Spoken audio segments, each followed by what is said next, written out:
Gold trusted gold buyers తాకట్టులో ఉన్న బంగారాన్ని విడిపించి ఈ రోజు ఉన్న మార్కెట్ ధరకే కొనబడును. మరిన్ని వివరాలకు సంప్రదించండి 7771077720. సత్యాగ్రహ దీక్ష కొనసాగుతుందని చెబుతున్నారు. దీంతో పాటు ప్రధానంగా పోడు భూముల సమస్యతో పాటు 49 జీవో ఈ సమస్య పరిష్కరించేంత వరకు నా దీక్ష విరమించేది లేదని ఇటు సిర్పూర్ కాగజ్ నగర్ ఎమ్మెల్యే పాల్వాయి హరీష్ బాబు చెప్తున్న పరిస్థితి. మనతో పాటు హరీష్ బాబు గారిని ఒకసారి మాట్లాడేది. అన్న, ఏంటి ఇంత సాహసోపేతమైన నిర్ణయం?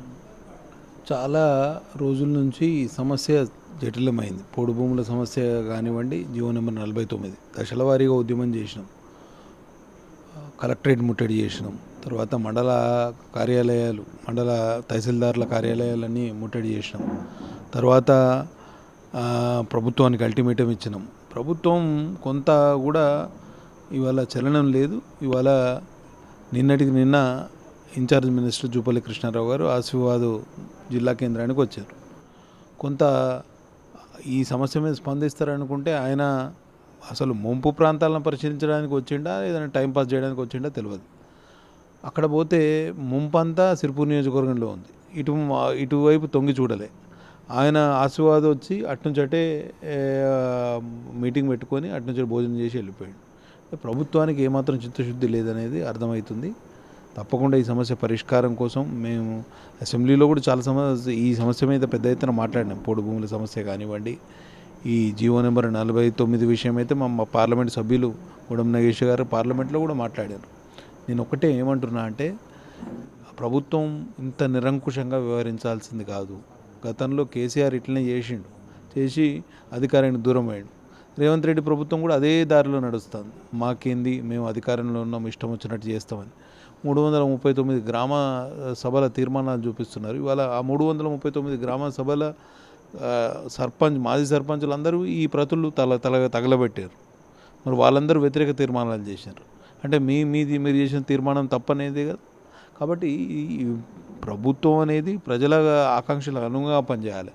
ప్రజా వ్యతిరేక పాలన సాగిస్తున్న రేవంత్ రెడ్డి ప్రభుత్వం ఇకనైనా దిగి రావాలని మనస్ఫూర్తిగా ఆశిస్తున్నాను. అన్న, మీరైతే వెల్ ఎడ్యుకేటెడ్, తర్వాత ఒక డాక్టర్ ఇప్పటికే మీ షుగర్ లెవెల్స్ పడిపోయినాయి, 60కి చేరినాయి అని డాక్టర్ ఏదో చెప్పిందని చెప్తున్న పరిస్థితి ఏంటన్న ఇలాంటి నిర్ణయం?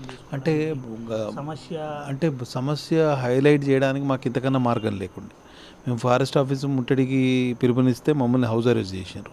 గతంలో ఎక్కడికక్కడ నిర్బంధకాండ నడుస్తుంది. కేసీఆర్ ప్రభుత్వంలో ఏదైతే నిర్బంధకాండ ఉన్నదో అదే ఈ ప్రభుత్వంలో కూడా పునరావృతం అవుతుంది. కాబట్టి మేము చెప్పేది ఏంటంటే,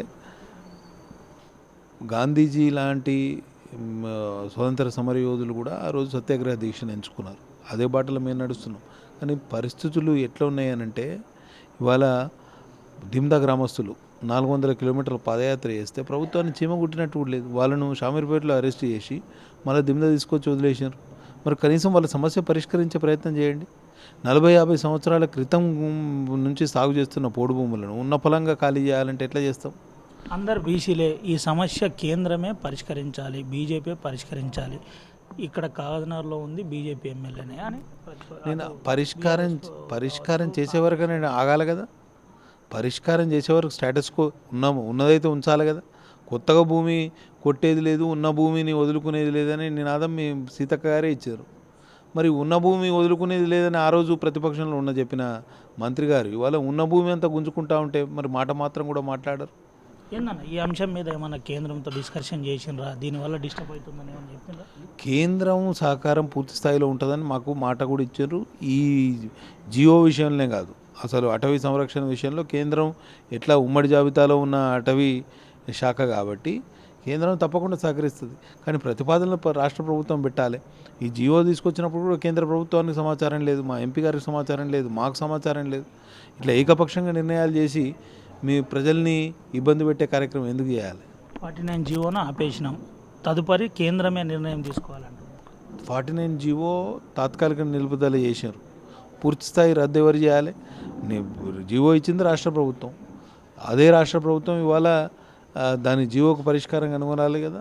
మరి అసలు గిరిజనులు కానీ గిరిజనేతరులు కానీ ఎవరిని సంప్రదించకుండా ఏకపక్షంగా నిర్ణయం చేసి ఇప్పుడు కేంద్రాన్ని సంప్రదించాలని చెప్పడంలో ఔచిత్యమైంది. మరి మన అబేయన్స్లో పెట్టినారు, తాత్కాలిక నిలుపుదల చేసినారు.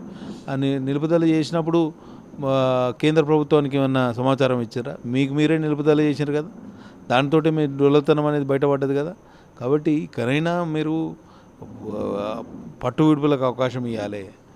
రాష్ట్ర ప్రభుత్వం ఇంత నిరంకుశంగా వ్యవహరిస్తుందనే ఆలోచన మాకేనాడు లేకుండే, కానీ రేవంత్ రెడ్డి ప్రభుత్వం కూడా ఎగ్జాక్ట్ కేసీఆర్ పాలసీ అవలంబిస్తుంది. చివరిగా ఏం చెప్తారన్న ఈ అంశంలో? ఒకవేళ ఇదే పరిస్థితి ఉంటే ఈ సత్యాగ్రహ దీక్ష ఎన్ని రోజులు ఇంకా?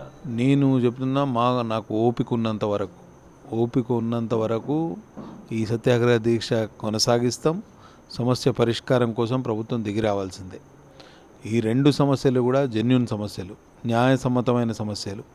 ఈ ప్రాంత 49 జియో వలన వెనుకబడ్డ జిల్లా ఇంకా వెనక్కి పడిపోతుంది అనే ఆలోచన ఈ ప్రాంత ప్రజల్లో ఉంది.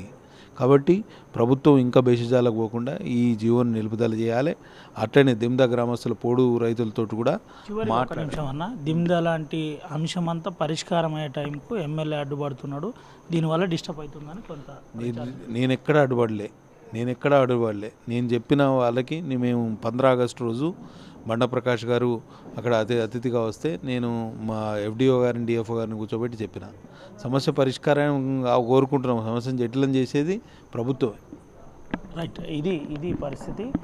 ప్రభుత్వమే సమస్యను జటిలం చేస్తుంది. ఎట్టి పరిస్థితుల్లో దిమ్దా గ్రామస్తుల సమస్య పరిష్కారం చేయాలని నేను చెప్పిన పరిస్థితి. దీంతోపాటు సత్యాగ్రహ దీక్ష కొనసాగుతుంది. నాలో ఓపిక ఉన్నంత వరకు ఖచ్చితంగా ఈ దీక్ష చేస్తానని చెబుతున్న పరిస్థితి. సమస్యలు పరిష్కారం చేయకపోతే ఈ నియోజకవర్గం వెనుకబడే ప్రమాదం ఉంది. నేను నచ్చిన మంత్రి ఎందుకు వచ్చినట్టు, ఈ ప్రాంతానికి ఎందుకు విజిట్ చేయలేదో తనే చెప్పాలని సిర్పూర్ ఎమ్మెల్యే పాల్వాయి హరీష్ బాబు చెబుతున్న పరిస్థితి. దీంతోపాటు ఇటు పార్టీ కూడా ఆ మద్దతు తెలిపింది. వరుసగా రేపొద్దున బీజేపీ లీడర్ కూడా నేరుగా రానున్నారని చెబుతున్న పరిస్థితి కనబడుతుంది. ఇదే పరిస్థితి ఉంటే ఉద్యమాలను తీవ్రతరం చేస్తామని, దీనికంటే మార్గం లేదు, గాంధీ మార్గాన్ని మేము ఎంచుకున్నాం, హౌస్ అరెస్ట్ చేయడం కూడా నన్ను కలిచివేసిందని చెబుతున్న పరిస్థితి కనబడుతుంది. ఓటు స్టూడియో తెలుగులో న్యూస్ కి ఫాస్టెస్ట్ యాప్ ఇప్పుడు టోటల్లీ న్యూ అవతార్లో జస్ట్ 5 సెకండ్స్ లో కంప్లీట్ న్యూస్, సోషల్ మీడియాలో ట్రెండ్స్ కి one stop solution, live TV app, voice search option తో ఇప్పుడే డౌన్లోడ్ చేయండి లేదా అప్డేట్ అయిపోండి. యాప్ లింక్ డిస్క్రిప్షన్ లో ఉంది.